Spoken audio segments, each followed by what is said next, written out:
Indian civilization is a continuum of centuries, and the eternal river Ganga has remained its axis. From the snow-capped Himalayan peaks to the fans of Bay of Bengal, Mother River Ganga journeys across several terrains and cultures. In its journey of over 2,500 kilometers through 51 districts, 600 million people and myriad organisms derive sustenance from it. Ganga is a river that has nurtured Indian culture for centuries. Namami Gange and INTAC have come together to document the river from its glacier source at Gaumukh to its delta at Ganga Sagar, in an effort to comprehend the river's natural, built and intangible heritage from a people's perspective. This process has revealed several hitherto unknown and incredible facts. Come, let us embark on a unique pilgrimage along the Ganga to know why it is so revered and to experience in depth the river eternal.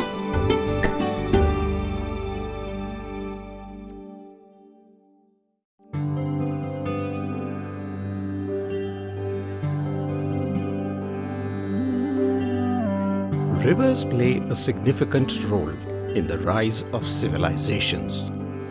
On the banks of the river Ganga in India, agriculture, trade, and industry arose. Since ancient times, Ganga became a pathway to happiness and prosperity. From then on, the river became the main arterial access route to the very heart of India, making the country a significant center of global trade. Perhaps this is why the river emerged as a divine entity.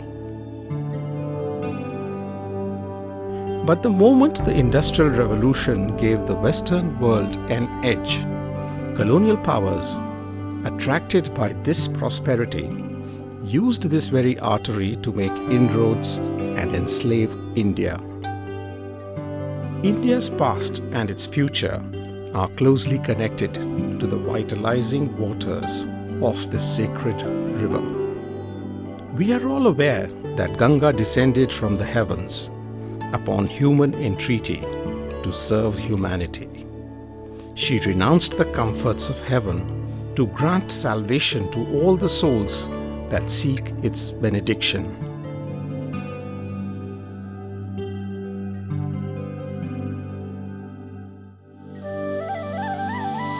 In Gangotri, the place where Ganga is said to have descended from the heavens, the sage Bhagirath practiced penance for long and urged the Ganga to descend to earth and grant salvation to his forefathers. Just as Bhagirath resolved to practice austerities in an effort to convince the Ganga to grant release to the souls of his ancestors, it has become a practice to take a sankalpa, a vow, to accomplish the task at hand by placing Ganga waters in the palm of the hand.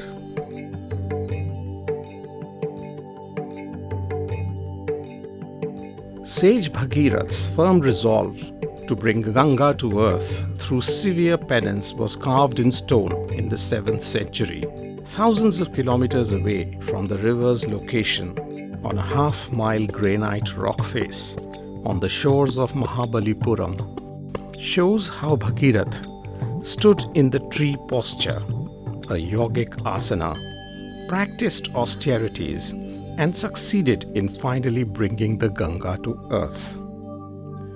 This depiction of Gangavataran throbs with rare energy and enthusiasm. Earthly beings and celestials joining to celebrate the river's descent. Across India, this moment of Ganga's arrival is celebrated as Ganga Dashehra, when all the rivers, ponds and puddles of India are considered to have become Ganga and are worshipped thus. Such celebrations enable us to grasp and renew the connections between life, nature and culture, a relationship we seem to be forgetting in these times. Let us now, inspired by the pervasive devotion to Mother Ganga, fathom the immense social significance of the river through both myth and logic. We have heard of Ganga's descent, but how many of us know how Ganga came to be in the heavens? The Garga Samhita tells us that one day the sage Narad set out on a journey to earth. In a deep cave in an obscure Himalayan vale, he met ragas and raginis, the musical scores, surviving in the form of living beings. Though breathing, they suffered from severe deformities and illness.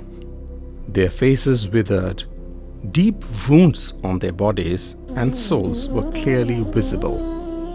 Upon investigation, Narad realized that the ragas and raginis had suffered thus, since humans had been singing and playing them inharmoniously for centuries. Narad wanted to help and found the solution that if a perfect musician were to perform them in their purest form, the musical scores would regain vitality. In an instant, he knew that his quest for the perfect performer of the universe could only lead to one source, Adiyogi Nataraj Shiva.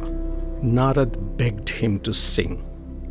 Shiva agreed to sing for the sake of the ragas and the raginis, on the one condition that he would sing only if Narad could invite at least one perfect listener to be a part of the audience. Narad was in a bind once again. Now, finding a perfect listener is perhaps as difficult as finding the perfect singer. Narad knew that none other than Lord Vishnu could be a perfect connoisseur of Shiva's music. Now, who would not want to hear Shiva sing? So Vishnu consented immediately. When Shiva sang, Vishnu became so engrossed in the music that the preserver just melted into it, transforming into a fluid state. Brahma collected it in his bowl of alms. Ragas and raginis were healed and restored to their beauteous glory. Vishnu's fluid form that emanated from Shiva's divine music was transported by Brahma to the heavens, and the preserver let it flow freely up there. This divine liquid became the Akash Ganga. In this manner, Ganga remains associated with the Holy Trinity for all times to come. Bhavani मैया जय हो गंगा महारानी, भवानी मैया जय हो गंगा महारानी। गंगा घाट पे जो कोई नहाए, गंगा घाट पे जो कोई नहाए, पाप हरे गंगा मैया, पाप हरे गंगा मैया। भवानी मैया जय हो गंगा महारानी, भवानी मैया जय हो गंगा महारानी।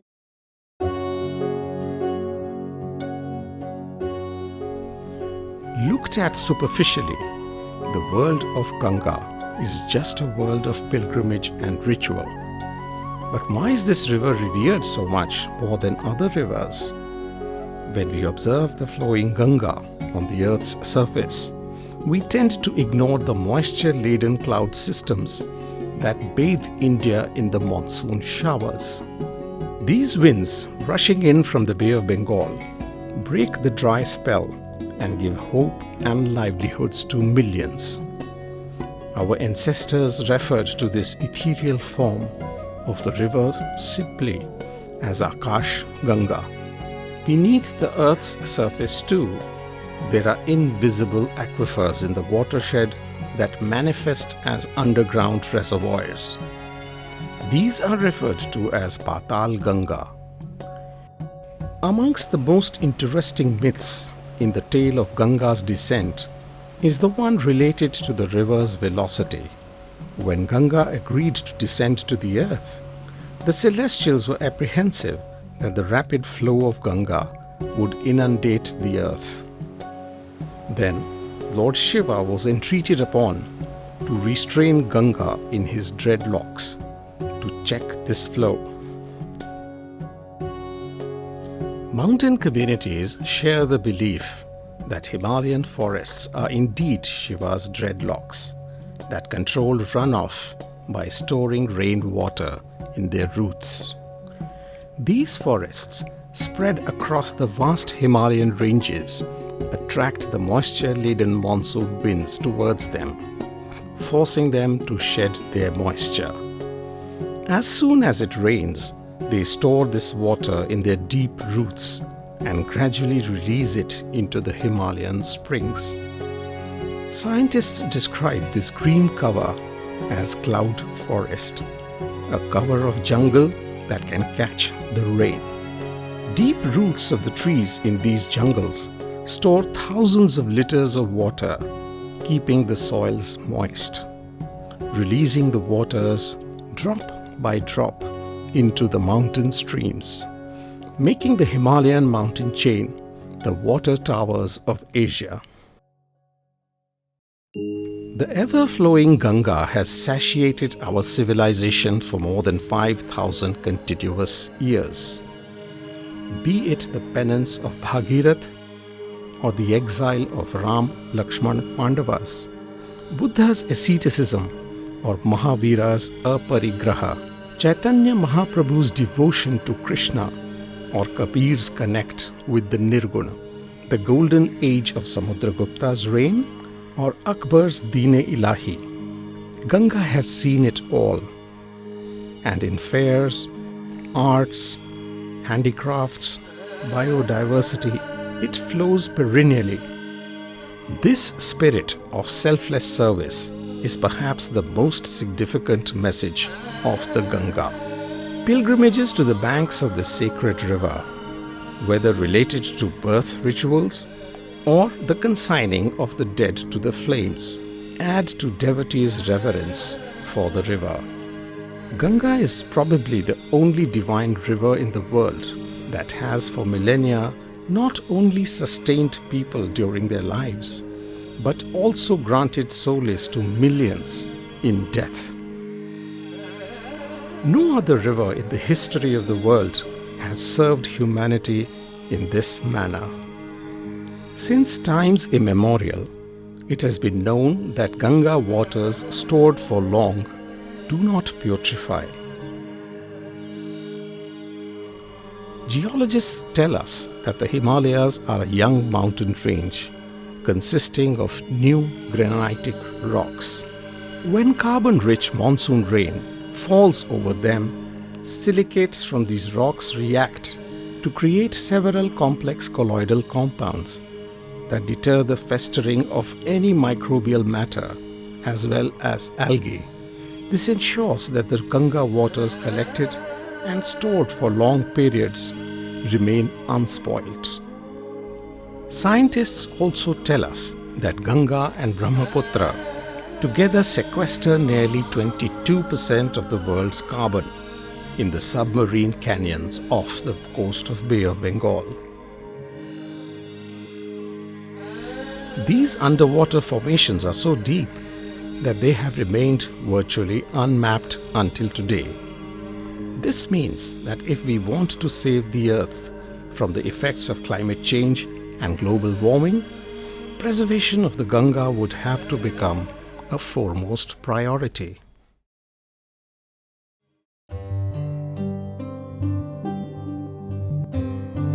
Ganga descended to the earth and immediately occupied herself with serving humanity. It is intrinsic to a mother's disposition to care for her progeny, but do the young also share a responsibility towards the nurturing mother? With this mission in sight, National Mission for Clean Ganga is working towards Ganga rejuvenation. Besides controlling pollution, their mandate is to ensure that the right quantity and flow of water is maintained in Ganga and her tributaries to retain its vitality. But as citizens, we are also duty-bound to come forward. We must realize that a Bhagirath lies within all of us. Let us recognize the Bhagirath in ourselves and pledging to serve the cause of the Mother River in all ways possible, come forward to help. Glory to Mother Ganga. Jai Ma Gange. देवी सुरेश्वरी भगवती गंगे त्रिभुवन तारिणी तरल तरंगे शंकर मौली विहारिणी विमले मम मतिरास्तां तव पद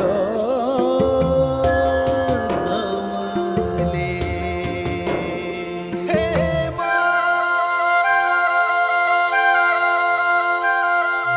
तेरा निर्मल जल कल कल पल पल बहता जाए रे,